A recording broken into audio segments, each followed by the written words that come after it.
Welcome back to Melodic Memories of Light's Monarch. I'm Casey, and holy shit, it is almost Christmas. As everyone's listening to this, we're like a day away from Christmas, or maybe two, and it's insane to think that Christmas is literally right around the corner. Before I get into Christmas, though, before I do, I did want to touch on 21 Pilots. Hello, their Game Awards performance? Okay, 21 Pilots, obviously, if anyone listens to this, to all the episodes I've released, I'm a huge fan. Love those guys to bits. Their music is so good. I even got my coworker today at the mall to pick up Clancy, of all records, to give it a shot. And it wasn't even me, trying to convince them. They kind of went in with the insight of just wanting to listen to something new. They liked Next Semester from the album itself and wanted to give the album in full a shot, and by buying it on CD instead of going the streaming route. Just again, trying to be more disconnected like I am with the iPod idea. But their Game Award performance, as I mentioned, holy shit, that scream. That's all I have to say. That scream. So much emotion, so powerful.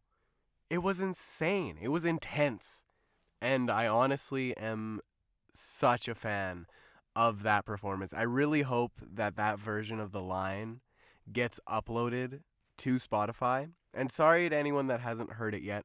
Rosie, talking to you. I'm sorry, I'm not going to go in depth on it, but there was a scream added when there wasn't one before.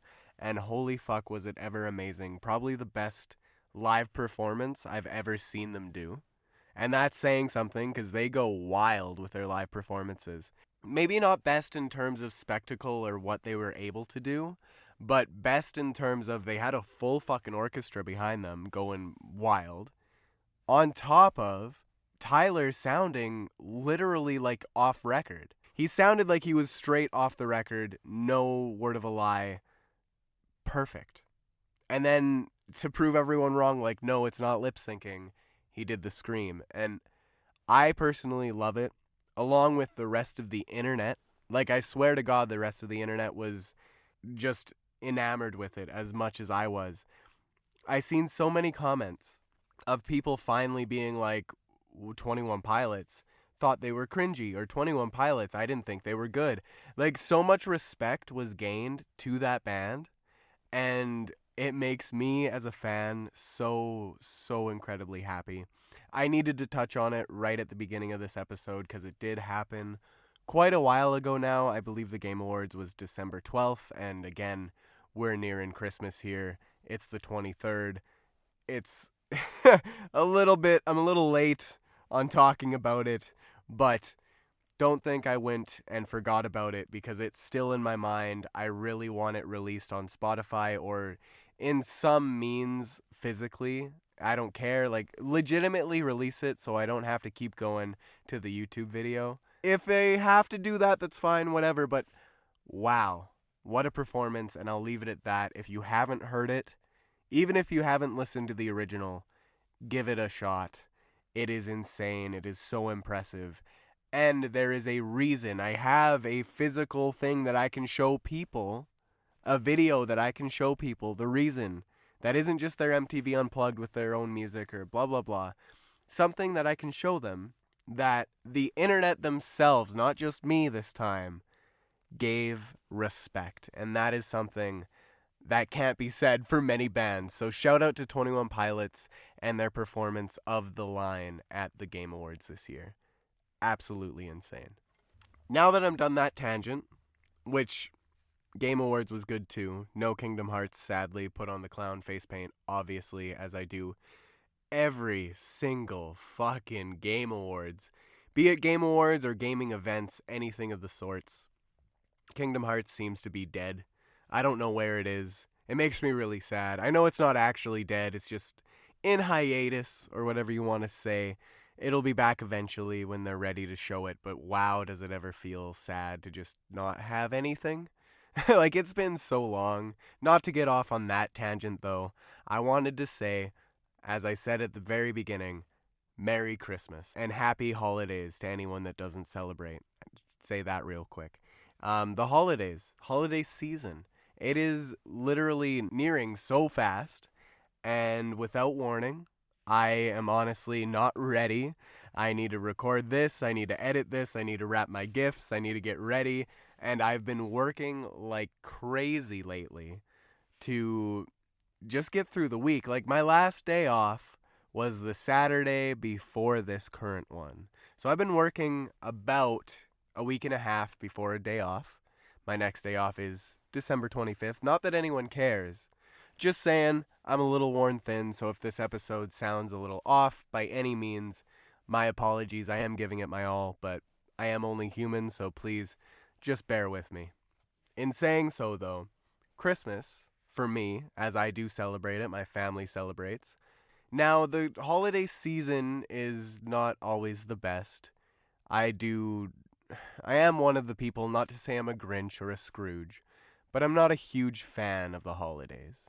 And that's only because I don't really know how to handle it a lot of the times, because I've only really had kind of bad experiences when it's outside of family stuff.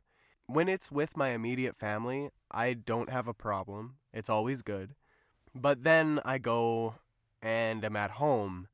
And yes, I have my friends, I have my roommates. They love them to bits. Glad that I have them in my life. But I don't have a person. I don't have a partner. I don't have that.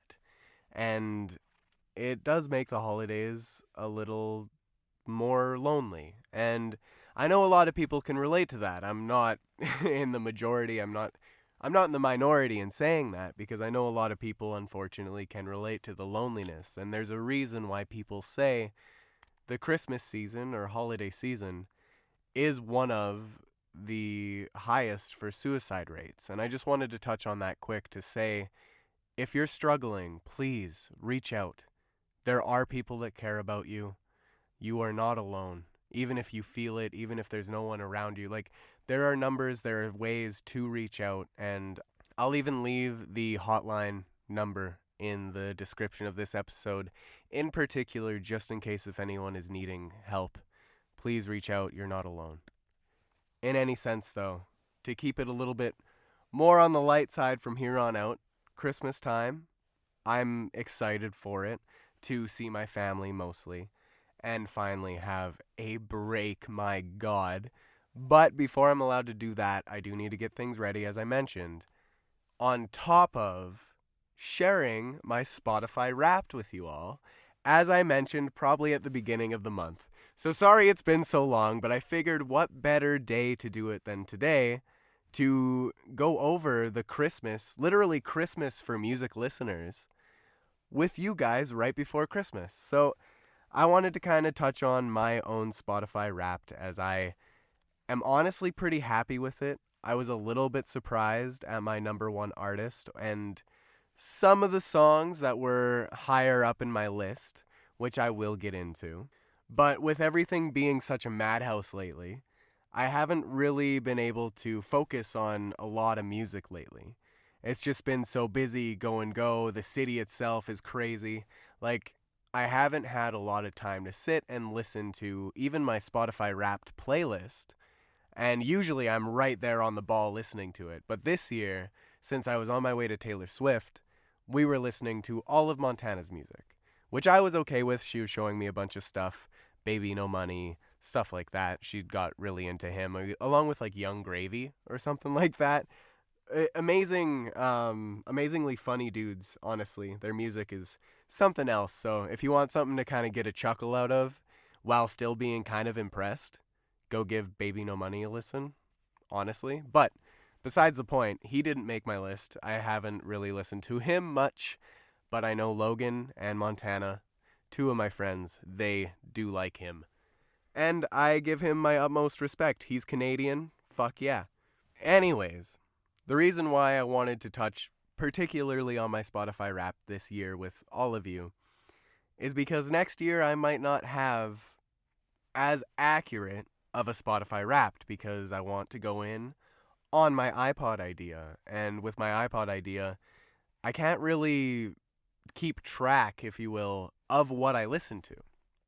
There's no way that my iPod is going to be like, yo, you clicked on this album 50 times this year. Like, there's no way of it doing that unless if I created a program to do that. And I don't even want to begin to think of how to do that because I don't know. I am not that smart, okay? I will admit that right now. But because of that, I just wanted to kind of touch on this, and next year might not be as accurate if I really find myself wanting to go headfirst into this iPod thing and actually drop Spotify. And I don't think that's a reality, but it very well could be. It's just a matter of time to wait and see. Anyways, in saying all of this, all of these rambles towards Spotify Wrapped, to start this year off with, 2024, or rather end this year off with, it says, hi, it's that time of year again. Wrapped's ready. Are you? And I always love Spotify Wrapped. It's always just something to look forward to at the end of the year as a music lover. And this little video thing that plays for us is always just so enjoyable. As it goes on to say, life moves fast. Luckily, we took notes. And this is when it actually gets into my stats for this year. It says, I have listened for 65,875 minutes this year. And in saying that, that is a lot of fucking minutes, but it would have been like 10,000 more if it wasn't for podcasts, which we will get into here, because I found podcasts for the first time this year, and it cut down on my listening time along with phone calls during my drives. This number should be higher. I'm a little bit upset that it isn't, but that's okay. That 65,875 minutes, it puts me in the top 3% of listeners worldwide. That honestly shook me. Like, how? There's got to be, like, people listening to music more than that, right? But I have to pull myself back and remember not many people listen to as much music as even that. And I have some friends that were like 80,000 and 70,000, and I'm like, holy shit. Because I know I should be in that park too, but that only brought them up to like 2%. And so there's still people out there listening to way more. So if that's you, please reach out to me at Lights Monarch on all socials. Let me know your stats because I am so curious. Anyways, it says my biggest listening day was April 8th with 590 minutes. Where do I find the time? And honestly, I don't know what day what I would have been listening to that day even, because Tortured Poets didn't come out until the 18th of April. And April 8th, I don't think it was a special day for me. Must have just been the one day that I decided to listen to a lot of music. Maybe I was fucking going through it. Regardless, music's amazing. Every day should honestly be that much time. Anyways, I've played 5,612 songs this year alone. And one song again and again and again and again being my top song of the year, Overcompensate by 21 Pilots. Now, is anyone really surprised there that Overcompensate made my top song of the year? Because I know I'm not. And if you've listened to my podcast, as I've mentioned, 21 Pilots, one of my favorite bands, literally this episode started with them. And Overcompensate was their comeback. Their return to form. They were fucking back! Like, I can't say enough about them that this moment, this comeback moment, to start off with the I Am Clancy video that they released on YouTube. I think it was either a week or a couple days before. And then even before that, there were like posters being put up and fucking letters sent from Dima. I know anyone that doesn't know 21 Pilots are going to be like, you're insane. You have no idea what I'm talking about. But the lore side of shit, they were going all in on it as this was the ending to their story. The story in which started with Blurryface. Well, Vessel Blurryface going into Trench, my favorite record of theirs, and then Scaled and Icy, and obviously Clancy. So it was their return, and a hell of a fucking return it was. If anyone hasn't heard Overcompensate, and you like music that's alternative, and especially rap music, to some extent, give this a listen. Do yourself a favor. Anyways, to quit rambling on Overcompensate, it's a good song. There's a reason it made my number one. I was in the top 0.05% of listeners globally, which is also wild, as I streamed it 110 times starting February 29th. That's the day it dropped. 110 times in full, front to back. And to me, that's wild. I know that I have a couple songs over the years that Spotify has told me about that might have been a little higher than this. I couldn't be for certain, but memory serves correct. There has been a couple. And I think the one that was really like, holy shit, was Scarlet Cross by Black Veil when that came out. That one I listened to religiously. Overcompensate, yes, I listened to it a whole shit ton, 110 times, starting February 29th. Commitment never sounded so good. But then to move on, to say, while it's not a competition, there is a leaderboard, which gives me my top songs. Number 1, Overcompensate, 21 Pilots, obviously. Number 2, to no surprise, 21 Pilots with Backslide. Number 3, 21 Pilots again with Next Semester. So the three singles that they released for Clancy before The Craving came out, because The Craving was very much close to the actual release of the album, I do believe. So that one didn't make the list here on my top 5, but the other 3 did. Backslide I liked a little bit more than Next Semester. That's why it's above it, even though Next Semester came out first. All the same, it was those 3. And then we switch it up with number 4 being Bleeders by Black Veil Brides.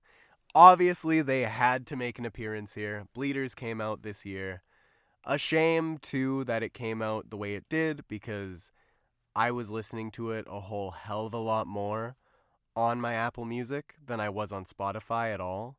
And I will have to say, with Spotify, they didn't give us what they said was going to be on the album. Before it came out, they never really mentioned it much, but when it was gearing up to be actually released, they were like, yo, by the way, Sunday Bloody Sunday, that's exclusive to buying it. So their cover of Sunday Bloody Sunday isn't on Spotify. So why, in a 3-track EP, would I listen to it on Spotify for Bleeders, being track 1, pause that, go to Apple Music, which is my iTunes, play Sunday Bloody Sunday, and then stop that and go back to Spotify to play My Friends? Not really liable, not a viable option. That's why Bleeders is only at number 4. I could see it being a little higher, but it's only at 4 because of that. And I will have to say it was a great song. I can very much vouch for that. And it was so fitting that just the year before, like literally towards the end of the year, might have even been the beginning of this year. Fuck, it's been a long year. I was just firstly shown Sweeney Todd. Shout out to V if you're listening. She showed me Sweeney Todd, and hello, I love it. I fell in love with it. And then, lo and behold, not much long after, Black Veil's like, yo, we're doing a Sweeney Todd EP. Absolutely insane. I was listening to it on repeat for quite a while. It's still in my rotation today. And then to move on to track number 5 in my top songs, Stick Season by Noah Kahan. Obviously, the sad boy shit, the sad little man that is Noah Kahan. I relate to his stuff so much. If anyone hasn't given Stick Season a listen as an album in its entirety, please do so. It is worth it. If you're at all going through something, if you struggle with mental health, anything of the sorts, his music is where it's at. It's just very folky, very soft, very sad. And I can say it is right up my alley. Even if that might not be a great thing to say. He is a really good artist, just saying. Anyways, it then moves on to my podcast listening, in which it says I spent 10,066 minutes listening to podcasts this year. And that is where that extra 10,000 minutes went from my music listening, as it should have been much higher. Way to quench that thirst for knowledge, even though I wasn't really learning much. I can say, though, With this year being my first time really diving into podcasts, it's what gave me the inspiration to start this. Believe it or not, it's actually because of the number one podcast that I'm about to say. I wouldn't have had this podcast started if it wasn't for this. So in some way, yeah, it was knowledge, and it was also inspiration. My top podcast topic was comedy. I was in the top 6% of comedy listeners worldwide, which honestly surprised me because I thought I would have been way lower than that, as I only started again this year. It then gives me my top podcasts. I only have 3 because I've only listened to 3. Number 1, this is the one that started it all for me, and even the inspiration for this, as I mentioned, The Basement Yard. Shout out to Joe Santagato and Frankie. I mean, I'm not at the point where Frankie is yet. He appears in episodes here and there, but they're the 2 hosts. But Joe, I listened to their very first episode and have been going on. I think currently I'm towards the end, like Christmas season itself, of 2018 in their podcast history. So I'm getting there. I'm not quite there yet, but I started at his very first episode, continued on throughout the year. And since he was first starting it, he shared his thoughts of podcast making and everything, and how some of his episodes were just him and he'd get really inspirational. And it honestly is something that touched me and gave me the inspiration for all of this. And I knew that I wanted something to do creatively, but podcasts I never really thought were an option. I never really considered it even though I knew they existed. I just was never in the actual conversation of things. But I'm glad that I started listening to them. They are hilarious. They get me through my mornings every single morning that I work throughout the week. I don't know what my life would be without them, to be honest, at this point, because they've become so integral. I can listen to music instead, and sometimes I do. It's just, I've gotten into such a routine of listening to them every morning, and if it's not them, it's my number 2 podcast on the list, which is Other People's Lives, which is also Joe Santagato and Greg Dybeck. He's the guy that does it with them anyways, and both of these podcasts I found this year. The reason Other People's Lives I started that is because I got to the episode where Joe talked about it on the Basement Yard, and it just felt like something right up my alley. A podcast giving insight to the question of why and how somebody thinks something, why someone is the way they are, and just keeping an open mind. I've always been somebody that strives on being open-minded and accepting and just trying to understand why people are the way they are and just being curious of how people work. And that podcast fills that void completely. And then number 3 is my own podcast, Melodic Memories of Lights Monarch, of course. Go give that a listen if you're not already. And a podcast that it's on the list because I check these episodes out every single time to make sure they sound good enough for you guys. So, to continue on anyways, you've changed, and so has your listening. Let's look at your 2024 music evolution, starting with March. March was my Mulgoth, rockish emo phase, whatever that means. And it was hilarious because when I was showing this to my friend, I think it was Logan, my roommate, Logan, shout out to you, buddy. When I showed him this, that asshole, and I mean this with all the love in the world, asked, "Isn't that you every day? What do you mean it was your phase?" I was like, fuck you, buddy. And with respect, of course, but damn. Shots fired. Anyways, it made me laugh anyways. March was my Mulgoth rockish emo phase, and it says I was really into artists like Panic at the Disco, Black Veil Brides, and 21 Pilots, which honestly, yeah, they're not wrong. And Logan is also not wrong. They are usually the ones that are mostly in my rotation. It's just, I have grown quite a bit, and there are a little bit more than just that now, which leads us into April. April was my Alt-Z pop season. I don't really know what Alt-Z pop is. I could probably look it up, but I'm too worn out to do that. If anyone wants to let me know, please interact with this episode down below. Let me know what the fuck that is. But it does say I was all about artists like Taylor Swift, Alec Benjamin, and 5 Seconds of Summer. And Taylor Swift makes sense. Alec Benjamin too, because I found him this year. Love that little guy. Soft guy. Love his music to bits. Taylor Swift, obviously, though, in April, she released the Tortured Poets Department. So to no one's surprise, that was, of course, probably the main push for that. Then we move into July, in which July was my academic, clean rap hip-hop moment. I was big on artists like Eminem, Kendrick Lamar, and D12. And the reason those three are there, obviously Kendrick's beef with Drake, like hello, I think the whole world was watching that, or experiencing it in some way or another. And for me personally, I was all over it. And then Eminem, of course, he dropped his album this year, I think in July if I'm not mistaken. And D12 is there because I was going through all of Eminem's back catalog. I didn't get through Eminem's back catalog completely, which I do still plan on doing, love Eminem, but I haven't gotten through it yet.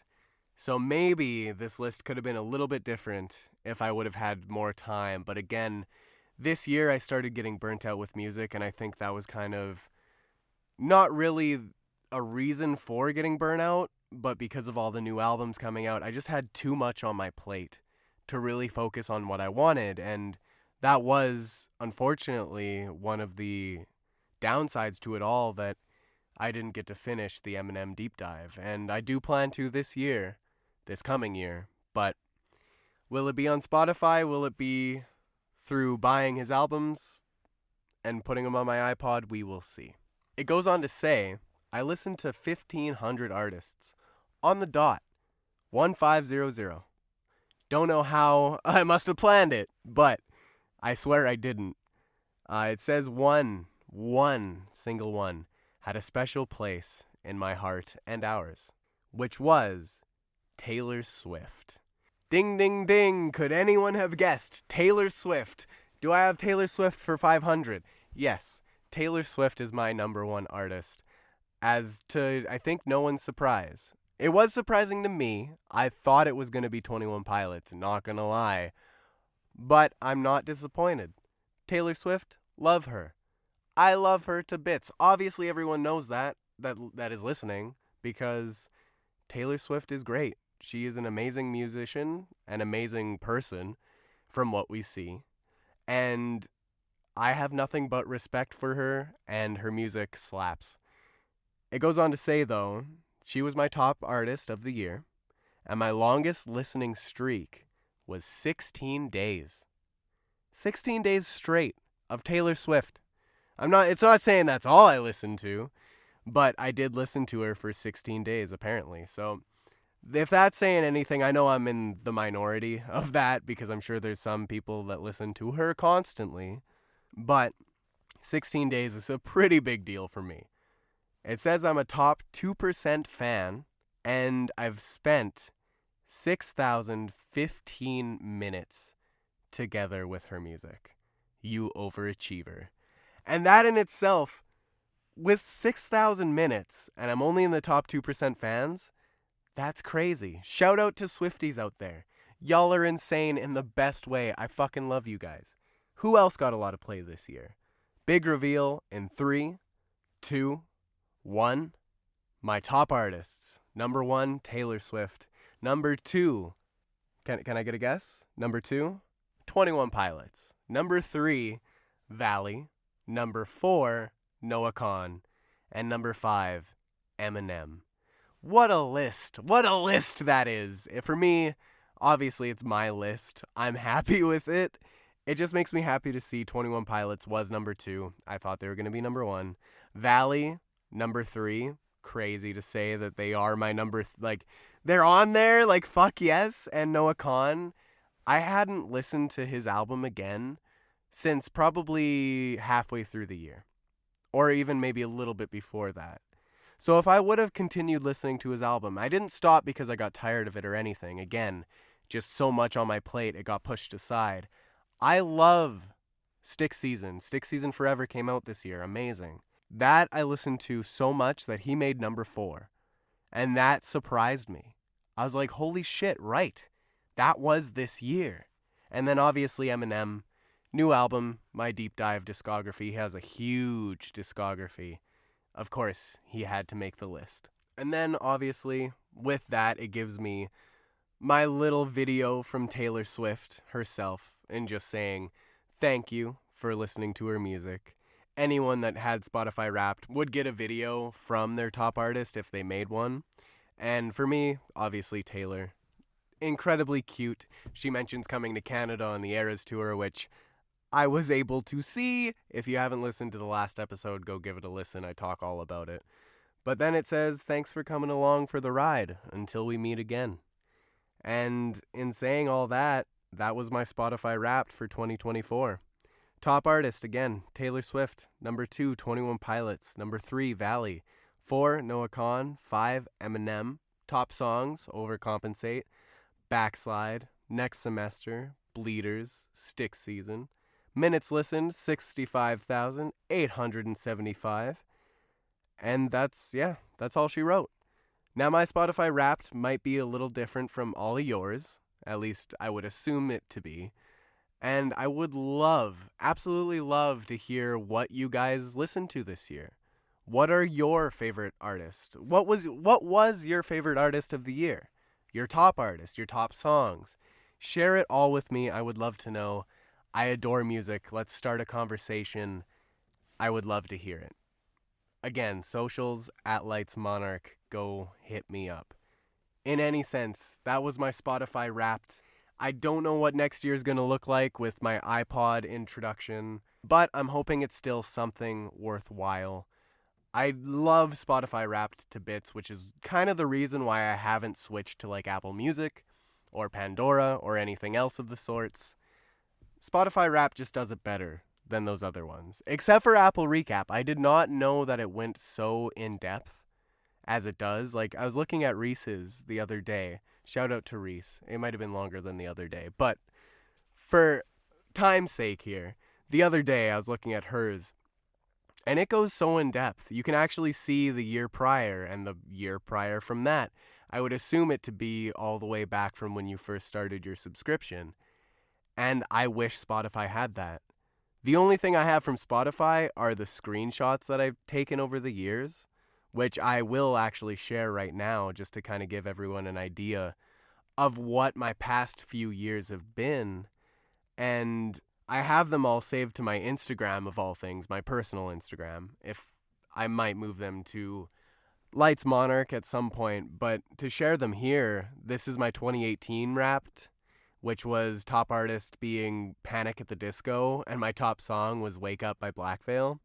And that year, 2018, again, top artist Panic at the Disco, Black Veil Brides, 21 Pilots, Violet Night, and Steven Universe.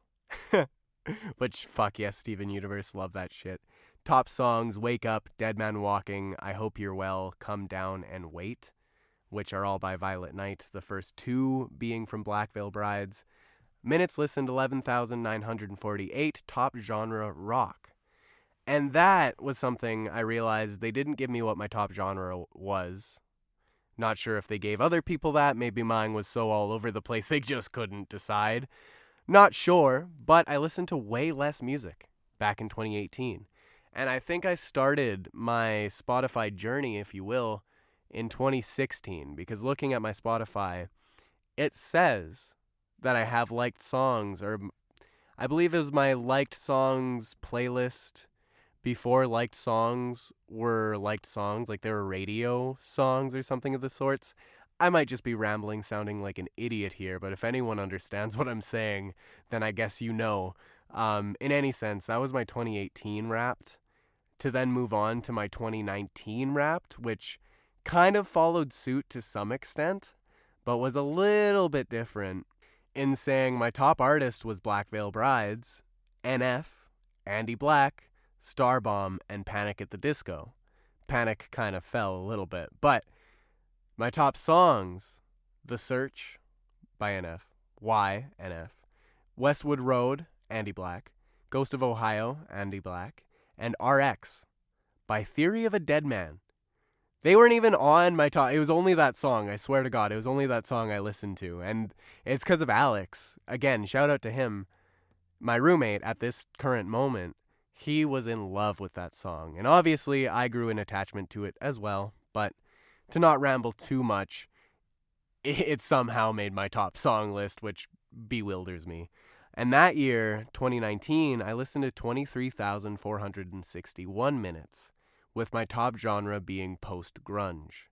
This kind of started off the reign of my number one spot being taken up by Black Veil Brides for quite a while, at least a couple years. To then it goes on to saying my decade wrapped. So it was from, I guess, 2016 up until the point of, 2020. For the decade, anyways, my top artists being Black Veil Brides, Panic at the Disco, NF, Andy Black, and the boys, 21 Pilots. Then my top songs, The Search, Why, The Kill, 30 Seconds, of course, Westwood Road, Help, and my top genre, post-grunge. So it's cool to see that The Kill being from 30 Seconds, as I mentioned, and Help by Papa Roach making my top songs of the decade. It's just so cool because I started using Spotify a whole hell of a lot more as I was getting towards the end of my high school career and becoming, more of an adult, independence, starting to drive a whole lot more. The minutes reflect that and just going up and up. And the reason why a lot of those songs were ones that were on my 2019 Wrapped was because, that's when I started listening to music a whole hell of a lot more. And then it goes on to my 2020 Wrapped, being my top artist, Black Veil, again. Andy Black, number 2. Number 3, NF, then Eminem. And number 5, Machine Gun Kelly. I had Eminem and Machine Gun Kelly on the same Wrapped. Like, the odds of that happening, I feel like somebody wants to slap me right now because I said that. But, it's wild to me. And my top songs, Sweet Blasphemy, Perfect Weapon, The Vengeance, Saints of the Blood, and In the End.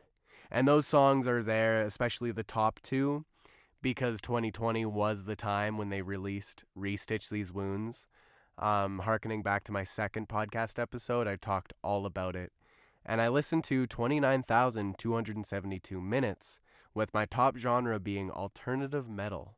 So as you can kind of see, my genres were a lot different back in the day to what they are now because, again, my music sphere completely exploded. It grew so much. To then 2021, my top artist being Black Veil Brides. And number 2, 21 Pilots. Number 3, Andy Black. Number 4, NF. Number 5, My Chemical Romance. So are we seeing a little bit of a pattern here, at least for now? It's all kind of the same. Black Veil Bride's favorite band ever. Obviously, it reflects that. And their top songs, or my top songs rather, being Scarlet Cross, Fields of Bone, Crimson Skies, Torch, and Shy Away. All 4 being Black Veil and ending it off with 21 Pilots. You love to see it. 47,004 minutes listened that year, with my top genre being emo. Hell yeah. Hell yeah, emo. And then going on to 2022, top artist again, Black Veil Brides, NF, Machine Gun Kelly, Motionless in White, and Andy Black, with 52,550 minutes listened. My top songs were Savior 2, The Phantom Tomorrow, Cyber Hex, Scarlet Cross, and Torch, with my top genre being pop punk.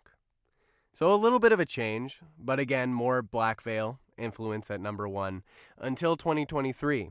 Now this is the year where I really started to expand myself in music, find myself more personally, internally, come to terms with who I am. And my top artist was Taylor Swift. And this was just last year.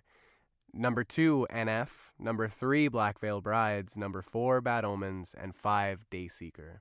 With 66,373 minutes listened, my top songs were Hope, Motto, Suffice, Pandemonium, and Careful. All songs from NF and his most recent album still to this day being Hope. And my top genre was alternative metal. And then obviously, again, this year, Taylor, 21 Pilots, Valley, Noah Kahn, Eminem. Black Veil didn't even make the list, which is insane for me as such a huge fan it makes me a little bit sad to see. They might make the list again if they start releasing music again, but they've been so dormant that there's just been nothing from them except for the Bleeders EP, which again, if it wasn't for the way they would have done it, I bet you Black Veil would have been on this list instead of one of those artists. Probably Eminem, because again, you just move it up, but all the same, they would have been there. And the whole EP probably would have been in my top songs instead of it being just Bleeders at number 4. Again, overcompensate, backslide. Next semester, Bleeders and Stick Season. 65,875 minutes listened this year of music alone. I love music, and I hope you do too. If you listened to all my rambles up to this point, odds are that you do. And if you have anything to share with me, please do so. I love music, and sorry for being dramatic there. It's just so good to see it all kind of recapped like that, and I really am happy with it. And with my liked song playlist, if you will, or my top song playlist rather, if anyone wants to go check that out, it is on my Spotify, which I will put in my link tree, just the profile of my personal Spotify, and it is in one of the playlists that I shared on my profile, so go give it a listen. It spans so many different genres. It goes places. There's not really one single genre at all. It's kind of like having a mixtape, if you will, because again, there's 21 Pilots, there's Black Veil Brides, there's Noah Kahan, there's Alec Benjamin, Linkin Park, Valley, Anthony Amarim, Acres, Falling in Reverse, Rain City Drive, Taylor Swift, Palais Royale, Felix Cartel with Lights, The Plot in You, Eminem, Bad Omens, and that's it. At least I think. I might have missed one or two there. I just kind of was scrolling through and saying them off as I was seeing them. But those are like kind of the artists, if not all of them, that are featured in that playlist. Go give it a listen if you want. It'll be in my link tree in any sense. And in saying that I'm done rambling finally, thank you so much for listening. And have a very Merry Christmas, a very happy holidays if you celebrate. If you don't, enjoy the season. It's a time to find your loved ones and just let them know you love them and show them that you love them through either gift giving or spending time. Anything goes. Just make the most of it. And again, thank you so much for listening. But most importantly, thank you for discovering the music within.